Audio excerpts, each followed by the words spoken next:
Hello dear students, हम लोग करने जा रहे हैं एक टॉपिक जो कि है कॉम्प्लेक्स नंबर का स्क्वायर रूट। तो कॉम्प्लेक्स नंबर का स्क्वायर रूट हम कैसे कैलकुलेट करते हैं उसको थोड़ा सीखते हैं। क्या करना है हमको, root x plus iota y निकालना है। तो भाई एक्स प्लस आयोटा वाई का स्क्वायर रूट, किसी कॉम्प्लेक्स नंबर का स्क्वायर रूट निकालना है। तो कॉम्प्लेक्स नंबर का स्क्वायर रूट मैंने क्या ले लिया, लेट ले लिया ए प्लस आयोटा बी, और या फिर मैं इसको लिख सकता हूं x plus iota y is equal to a plus iota b का होल स्क्वायर। तो यहां मिलेगा x plus iota y is equal to a square plus iota b का whole square plus iota times two a b. इसका मतलब मेरे पास value मिल जाएगी x plus iota y is equal to a square minus b square plus iota times two a b. जब मैं compare करूंगा तो a square minus b square किसके इक्वल आ गया, एक्स के, और टू ए बी किसके इक्वल आ गया, वाई के। कोएफिशिएंट्स कंपेयर करके हम सॉल्व कर सकते हैं ए और बी की वैल्यूज, और हम फाइंड कर सकते हैं स्क्वायर रूट। अब आती है बात कि क्वेश्चन कैसे लिया जाए, ऐसा क्वेश्चन जिसको हम आराम से सॉल्व कर पाए। अब जरा इसको भी देखते हैं, ध्यान दीजिएगा कैसे होगा। एक क्वेश्चन उठाते हैं, मान लीजिए square root of 7 plus 24 iota है मेरे पास। अब इसका मुझे स्क्वायर रूट कैलकुलेट करना है। तो स्क्वायर रूट कैलकुलेट करने के लिए क्या करें, कई बच्चे ऐसा भी कहते हैं कि सर 4 ऑप्शन दिए रहेंगे, चारों का स्क्वायर करके देखेंगे और जो आंसर मैच करेगा वो होगा। बिल्कुल कर सकते हैं, आपको कर लेना चाहिए ऐसा, लेकिन वैसा स्क्वायर करने में भी टाइम लगेगा। एक एक टर्म को, 4 टर्म्स को अगर स्क्वायर करेंगे उसमें भी टाइम लगेगा, और यहां पर स्क्वायर रूट निकालने में भी टाइम लगेगा। आइडिया लग जाया करता है, क्वेश्चन इतना टफ नहीं होता। जैसे आप देखें 7 प्लस 24 आयोटा को मैंने ए प्लस आयोटा बी लिखा, जब मैं स्क्वायर करूंगा तो 7 plus 24 iota is equal to a plus iota b का होल स्क्वायर हो जाएगा। और इसके बाद जब मैं इसको सिंप्लीफाई करूंगा तो 7 plus 24 iota is equal to a plus iota b का square plus iota times 2ab। तो 7 plus 24 iota is equal to a square minus b square plus iota times 2ab। तो a square minus b square किसके equal आ गया, 7 के equal आ गया। 2ab किसके इक्वल आ रहा है, 24। तो b इज इक्वल टू कितना हो गया, 12 अपॉन ए। अब b की वैल्यू हम यहां लगा देंगे, तो क्या होगा, a square minus b square. तो a square minus 144 upon a square is equal to value आ गई 7। एलसीएम बनेगा a square, a 4 minus 144 is equal to 7।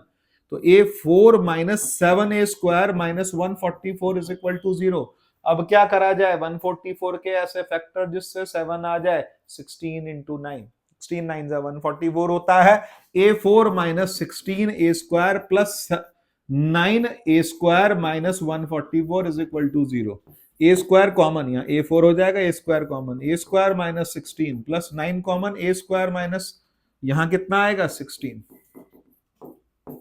A square minus 16 यहां पर आ गया a square plus 9 is equal to 0। तो a square की वैल्यू कितनी आ गई 16, और यहाँ ए स्क्वायर की वैल्यू कितनी आ रही माइनस 9। तो इसका मतलब हमारे पास ए के कितने आंसर बनेंगे, ए के बनेंगे 4 आंसर, और बी के कितने बनेंगे, बी के भी बनेंगे 4 आंसर। तो फिर हमने कौन सा करना है, जो मैच कर रहा हो वो कर सकते हैं ऑब्जेक्टिव में, और इसके अलावा हम अगर फाइनली अगर सब्जेक्टिव के लिए आंसर लिख रहे हैं तो बाहर प्लस माइनस लगा करके लिख सकते हैं। जैसे यहां पर अगर हम आते हैं इसी से आगे, ए की वैल्यू मेरे पास बन गई 4 और बी की वैल्यू आ गई 3। यहां पर ए की वैल्यू कितनी आ रही है, यहां पर आएगी प्लस माइनस 4, और यहां पर ए की वैल्यू कितनी आ रही है, प्लस माइनस 3 आयोटा। मान लो मैंने एक वैल्यू उठाई, ए की वैल्यू मेरे पास 4 है, तो बी कितनी आएगी 12 अपॉन 4 दैट इज 3।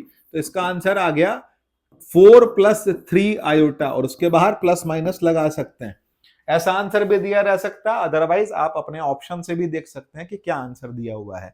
तो मेन थिंग इज कि आपको जब कॉम्प्लेक्स नंबर का स्क्वायर रूट लेना है तो स्क्वायर रूट लेकर के उसको ए प्लस आयोटा बी के इक्वल रखना है, दोनों साइड स्क्वायरिंग करनी है, कोएफिशिएंट्स को कंपेयर करना है, और उसके बाद सिंप्लीफाई करना है। तो ये तो हमारे पास मेथड रहता है। लेकिन एक क्वेश्चन और उठाते हैं ऐसा ही जिसके अंदर हम स्क्वायर रूट निकाल पाए। एक क्वेश्चन हमने लिया इस तरह का क्वेश्चन जिसको देख के हम थोड़ा और घबरा जाते हैं कि सर यार ये तो 2 आयोटा दे दिया, इसका स्क्वायर रूट कैसे निकलेगा।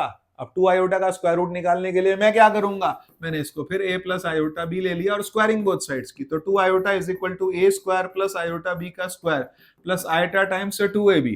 तो 2 iota is equal to a square minus b square plus iota times 2ab। तो फिर a square minus b square कितना आ गया, यहाँ कुछ नहीं है, कुछ नहीं है तो 0 है।